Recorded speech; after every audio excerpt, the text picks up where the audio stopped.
mentioning something or attributing something that isn't that deep, in my opinion, is complete cope. Um, I think the reason for this is that you need to realize what is truly bothering you rather than running away from it. And I think saying, "Oh, it's not that deep. It's not that big of a deal," is just a mechanism to run away from what truly is bothering you. And I think a lot of times people avoid confrontation with themselves. This is just my opinion. It's not. I wouldn't say my opinion is superior to anybody else's. This is just what I think. But that being said, it doesn't mean that there can't be humor in life, and you can't be all serious all the time, or else everybody's gonna think you're a stuck up person. But at the same time, you have to be serious in reference to yourself. And if you're not serious in reference to yourself, then that's a problem. That's a problem because the only person who shows up for yourself is yourself. I mean, that's cliche. I feel like many have heard that. But you have to hold yourself to a certain standard. Now, in reference to other people and other things, you can think, oh, in that example of like, oh, it's not that deep. You know what I mean? Like, for example, let's just say like, somebody has low gas or something and they're like tripping, or I don't know, they're tweaking. You can think to yourself, oh, it's not that deep, but it's not that deep to you. Like, that is inherently not that deep to you. But there are other things where if you're trying to sell yourself, it's not that deep in a situation. It likely is that deep, and you're just running away from the problem, and you're just postponing something that you're eventually going to have to face, whether it be now, in a week, in 10 months, in a year, And so I think that's a very, very big thing that people need to recognize. And it's actually funny because this has come from one of my friends. We were actually speaking, and he's like, bro, I think I realized that saying it's not that deep is coping mechanism. And I was just so like, dude, like, I don't think so. But then as I started to think more about it, I started to agree with him. And I think he recognizes that it's because he tries to tell himself that, oh yeah, I don't care, or like, this doesn't happen, I don't care. But really he does care. And I love him for the fact that he can recognize that about himself and make a change. And so I think a perfect example of saying it's not that deep but then it actually being that deep for me is just when somebody says thank you and they don't really mean it. And I think when you just say thank you and you don't really mean it, it holds no value, and it really alludes to the fact that you're inauthentic. You don't mean what you say. And that's a problem. You need to mean what you say in reference to other people, in reference to yourself, in reference to everything.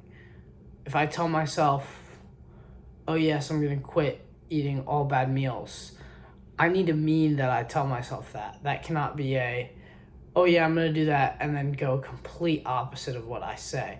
Now, obviously, we're all human and there's room for imperfection, but that does not mean you can't strive for perfection.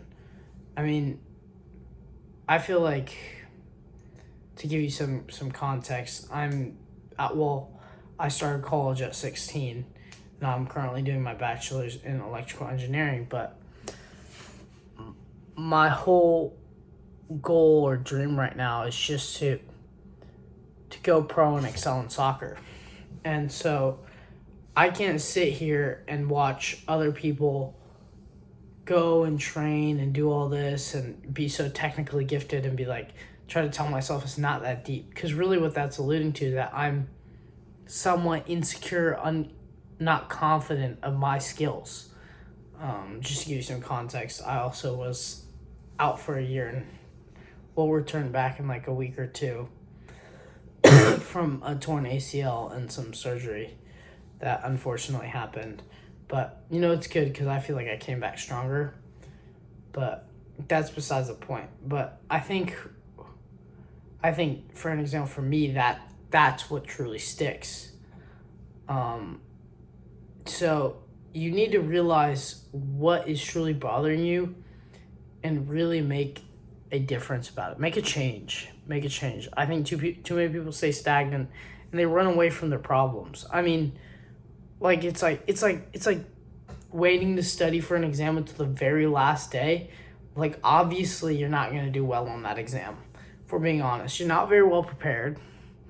And you're just not going to do as well as somebody who started studying 3 days prior. Now, obviously, there are exceptions. There are people who are exceptionally smart. That's true. But I'm talking about somebody who purposefully procrastinates and has nowhere near that level of, I'm talking about the average person. There's outliers in everything. And the average person, I think it is that big of a deal in reference to yourself. And you need to start taking things more serious in reference to yourself. Now, that doesn't mean you need to be very stuck up and snobby when you're talking to other people, but I think when you're talking to yourself, you need to realize this is the real deal. I am where I am right now because of the decisions I made in my life, the actions that have happened, and yes, there are events that have, either set me back or, pushed me forward or aided me. But the truth is I am where I am because of my decisions. Now, I think that's true for almost 90% of people, unless, there is some severely extreme trauma going on in your life. But other than that, I don't see how you're not responsible for who you are today because of your decisions. And so I think it's up to you to recognize that and tell yourself, yes, that's true. And I need to make a change if I'm not happy, or keep doing what I want to do if I am happy. Thank you.